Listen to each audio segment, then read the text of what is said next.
Sorcerers are one of the 3 classes in Baldur's Gate that focus on arcane spellcasting. Like the other 2 classes, the Wizard and the Warlock, Sorcerers are capable of powerful combat spells as well as useful buffs and enchantments. If you want a large toolbox of magical options without having to do much planning, the Sorcerer is the class for you. In this video we'll go over the basics of playing a Sorcerer as well as how they differ from similar classes. None of your main companions are Sorcerers, so if you want one in your party, then you're going to have to do it yourself. Sorcerers can be seen as the middle ground between Warlocks and Wizards. They can learn more spells at a time than a Warlock, but not as many as a Wizard. However, a Sorcerer doesn't need to prepare spells. Instead, a Sorcerer can cast any spell they know at any time, provided they have all the necessary actions and spell slots available to do so. As they level up, Sorcerers gain access to a power called Metamagic. Metamagic allows you to use sorcery points to manipulate your spells, or replenish used up spell slots. Like Warlocks, Sorcerers are a charisma based class. This means that they will excel in social interactions even without the help of spells like Charm Person, though a little magical help never hurts. As a trade-off, they don't scale as well with intelligence or wisdom as wizards, druids or clerics, so you might miss the occasional perception check as a sorcerer. Lastly, Sorcerers have an innate power to sense magical energy, so you may get unique dialogue options as a result, particularly when magic items or effects are at work. While Sorcerers are adept at wielding magical powers, the same cannot be said for their martial capabilities. Sorcerers have few weapon proficiencies, no armor proficiencies, and gain minor HP increases with every level up, 4 plus your constitution modifier. It's important that you stick to the back of combat encounters to stay alive as a sorcerer, and for those planning to make a more melee focused sorcerer you should consider multi-classing. But what sorcerers lack in martial prowess, they make up for in charm. Sorcerers are charisma focused casters and gain proficiency with most social skills, making this class perfect for social encounters. Any group that requires a spellcaster and a good talker can't go wrong with a sorcerer. The natural skill of Sorcerers allows them to manipulate all magic they cast through the use of Metamagic. Starting from level 2, Sorcerers can unlock Metamagic options that alter the behaviour of certain spells. These options range from increasing your spell's targeting range to twinning spells like haste onto another target, and these effects are fueled by sorcery points earned with every sorcerer level. Sorcery points refresh after every long rest, and only one Metamagic option can affect any selected spell at a time. Sorcerers can unlock a total of 4 Metamagic options throughout their playthrough. 2 Metamagic options unlock at level 2, a third one unlocks at level 3, and a final option may be learned at level 10.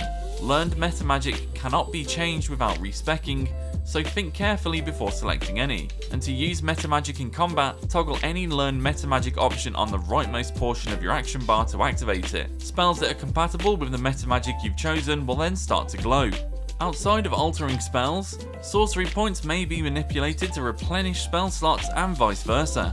Starting at level 2, Sorcerers can use sorcery points to create spell slots as a bonus action. Doing so will cost slightly more sorcery points than the slot you're replenishing. For example, level 2 slots will cost 3 sorcery points, while level 3 slots cost 5 sorcery points. There's no limit to how many times you can do this outside of your current sorcery points. It's also possible to create a surplus of spell slots this way, so consider using this conversion method before a tough combat encounter.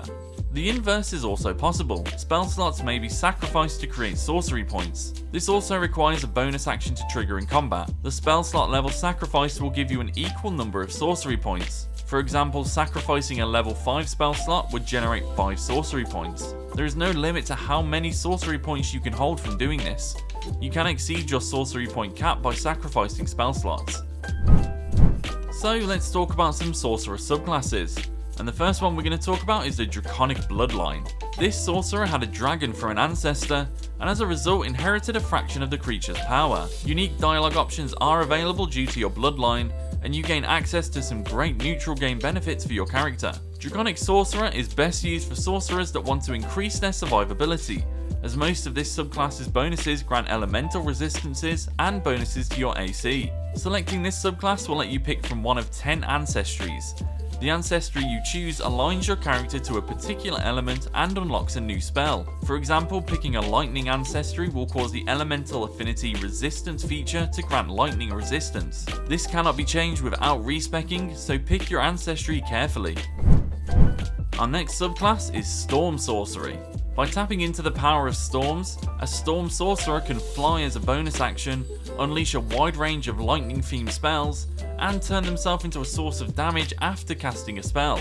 Storm Sorcerers are ideal for DPS builds or players that want a larger spell roster. Storm Sorcery is the only subclass that gives you spells for free, most of which are very powerful. However, the capstone feature for this subclass, Storm's Fury, is fairly weak, so this subclass might not be the best choice for a dedicated sorcerer build. Fortunately, that does make Storm Sorcery a great choice for multi-class builds. And our third subclass is Wild Magic. Wild Magic sorcerers can barely control the magical forces coursing through their bodies. Whenever you cast a non-cantrip spell, that is, a spell of first level or higher, there is a chance of the spell having an additional random effect.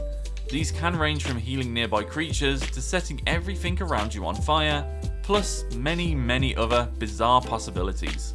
Casting a spell is always a gamble as a Wild Magic sorcerer, but when it pays off big. The RNG nature of this class can be reduced through subclass features. Once per day, a Wild Magic sorcerer can use the Tides of Chaos to re-roll an ability check, attack roll, or saving throw. If you do so, your chances of causing an additional effect increase until you take a long rest or trigger Wild Magic, whichever comes first. Wild Magic in Baldur's Gate 3 seems to work similarly to the 5th edition of Dungeons & Dragons. Every time your character casts a leveled spell, a d20 is rolled with no modifiers, and if it rolls a 20, a Wild Surge occurs. This surge will trigger a random magical effect, pulled from a table of Wild Magic effects that is currently not viewable in game. You can increase the likelihood of a Wild Surge by using the Tides of Chaos feature. This will greatly increase the probability of a Wild Surge occurring on your next spellcast. Not all Wild Surge procs are beneficial, so it's important to keep party members apart while a Wild Surge sorcerer is in the party. Since this effect is completely random in its proc chance and effects, it's highly recommended to avoid this subclass if you're playing on Tactician difficulty. So there's some guidance on creating a sorcerer in Baldur's Gate 3. I've been Luke Gould, thanks for watching, and check out thegamer.com for more. The beast shrinks back, feathers quivering.